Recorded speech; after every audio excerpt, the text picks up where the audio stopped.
Now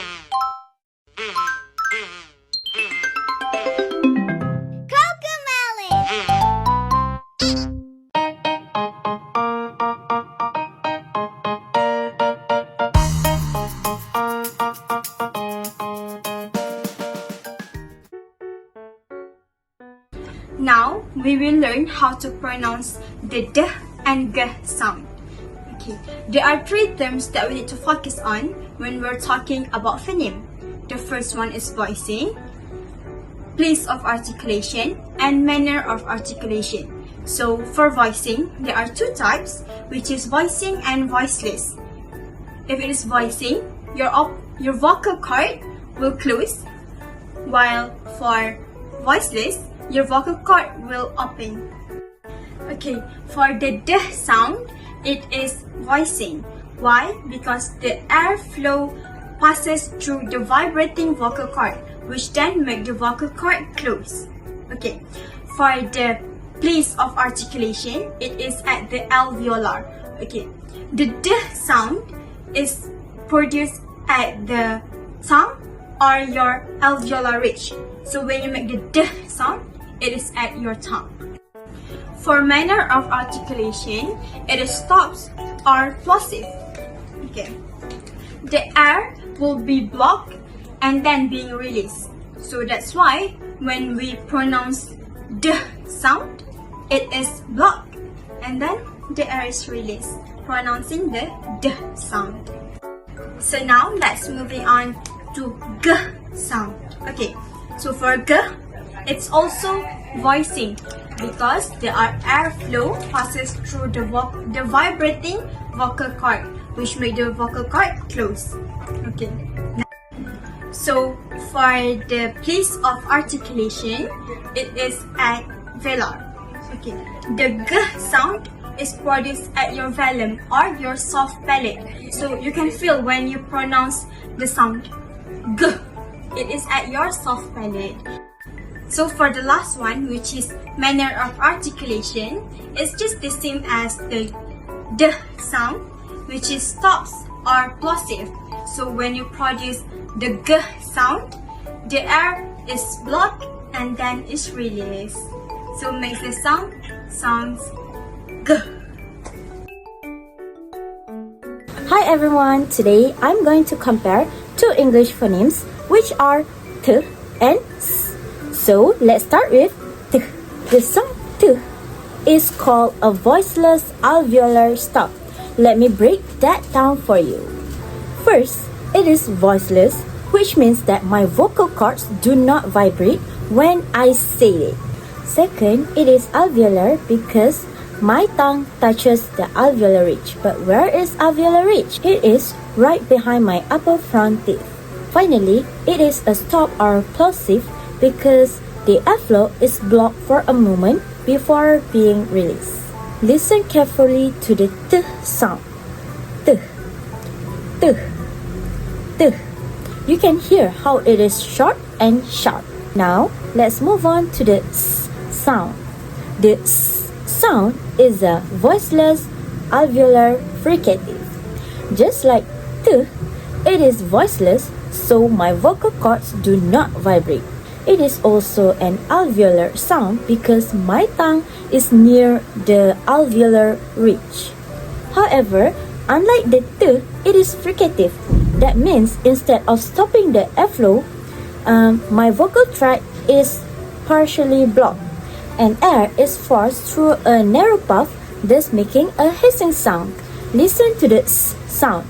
S. Can you hear the airflow is continuous? So to summarize, T is short and quick because it is a stop or plosive, while S is a continuous airflow because it is a fricative. Both are voiceless and alveolar, but they are produced differently. I hope this helps you understand it better. Thank you. Today, I will be talking about two different phonemes. So, what are the phonemes of my choice? I've chosen B and P.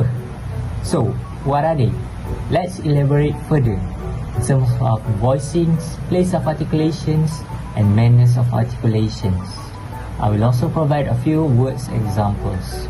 So, up first we have B. B is a voice phonemes. What does that mean by voice phoneme?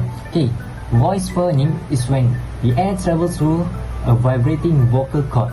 As for tips, you can put your hand up to your throat and then say B. B. You can feel the vibration coming from your vocal cord. As for the place of articulations, the place of articulation for B is a bilabial. What does that mean? It means that the lips come together and close completely to block the airflow. B. B. And for manners of articulation, it is stop or plosive, when the air is completely blocked before we let it go through to make a sound. B. B. Okay. After that, we have P. P. P, unlike B, is a voiceless phoneme. What does it mean by being voiceless?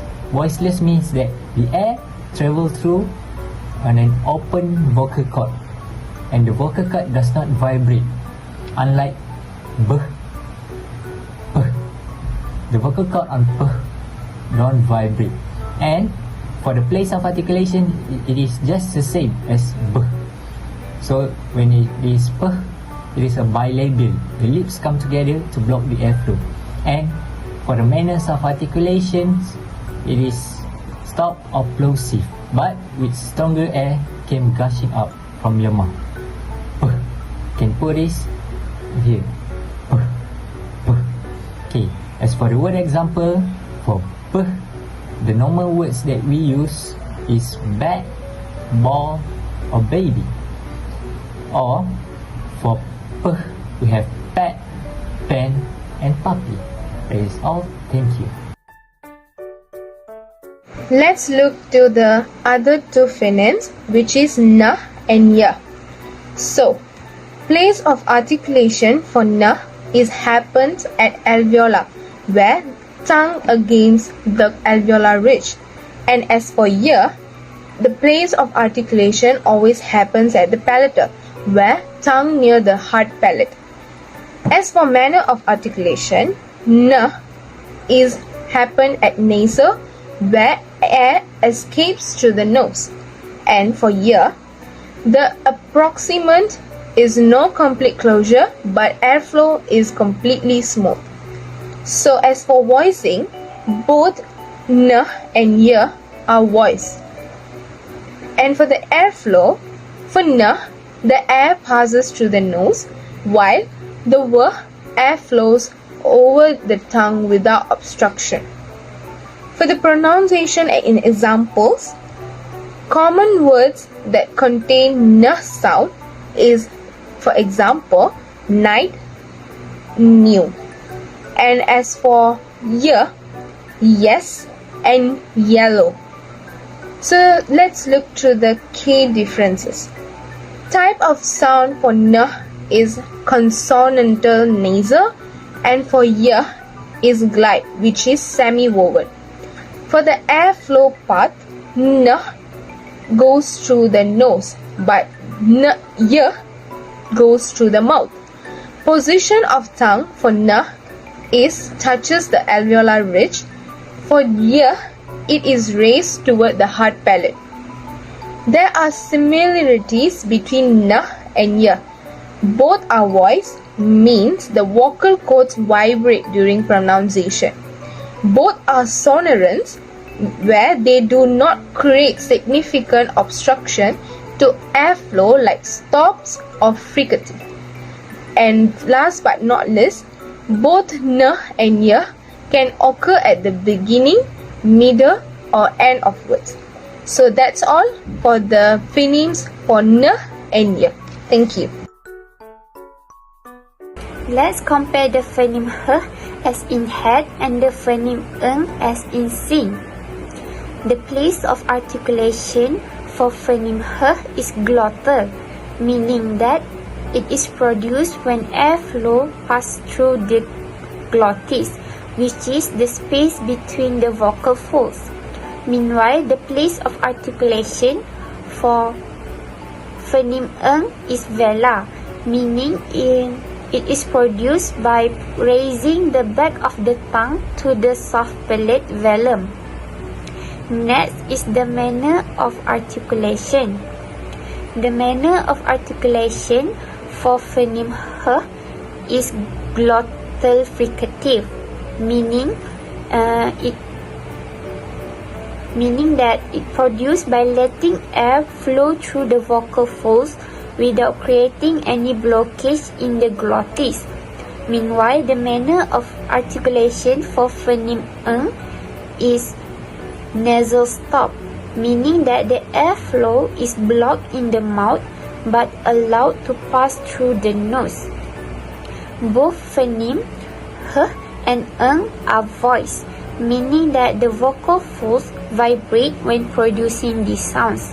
However, the sound of h is less pronounced in terms of vibration because it only involves airflow through the glottis, while phoneme eng causes more vibration because it is nasal airflow. To feel the difference, try holding your hand to your throat. When you say h as in head, you should feel the airflow through the vocal cords with minimal vibration. And when you say eng as in sing, you should feel that the vocal folds are vibrate in your throat, especially at the back, and you can feel that the sound resonates through your nose. I will be talking about two different phonemes, and we will be discussing about these phonemes in terms of their voicing, place of articulation, and manner of articulation. So, the phonemes that I'll be talking about is f and m, f and m. So for f, for its voicing, it is actually voiceless because when we say the f, air passes through open vocal folds. F, which means our vocal cords do not vibrate when we say the f. Meanwhile, for m, it is voice because air passes through vibrating vocal folds. You can actually feel it vibrate. Now we move on to place of articulation. For f, it is actually labiodental because this happens when our upper teeth and lower lip comes together. F, f. You can actually see how my upper teeth and lower lip comes together when saying f. And for it is actually bilabial, which is both lips coming together to make a sound.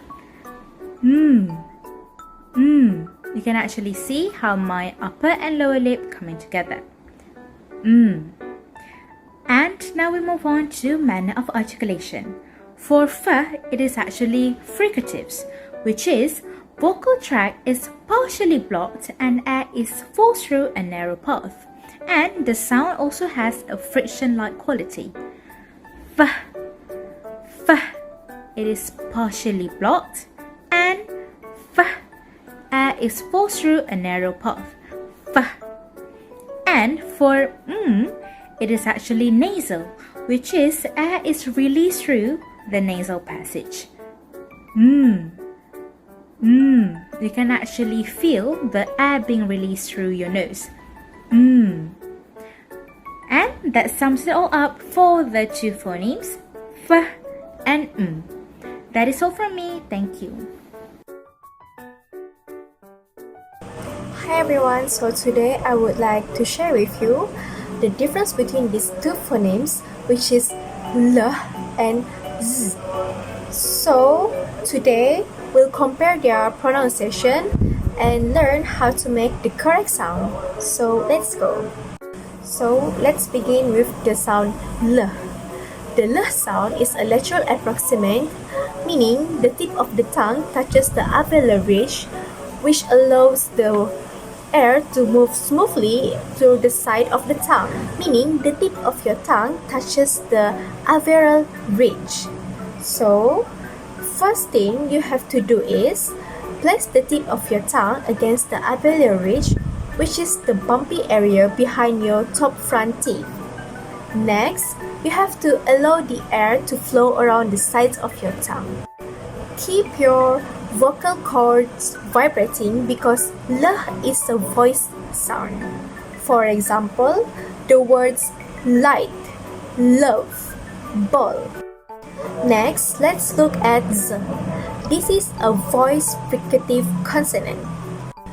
First, place your tongue near your upper front teeth but without touching them. Next, push air through the narrow space, creating a buzzing sound. Keep your vocal cords vibrating just like the L sound. For example, the words zebra, buzz, mez. So, to sum things up, the L sound requires contact with the alveolar ridge, but the Z sound does not. The L is a smooth flowing sound, meanwhile Z has a continuous hissing and buzzing effect. Now you know the difference between L and Z. So try practicing them with words and sentences at home.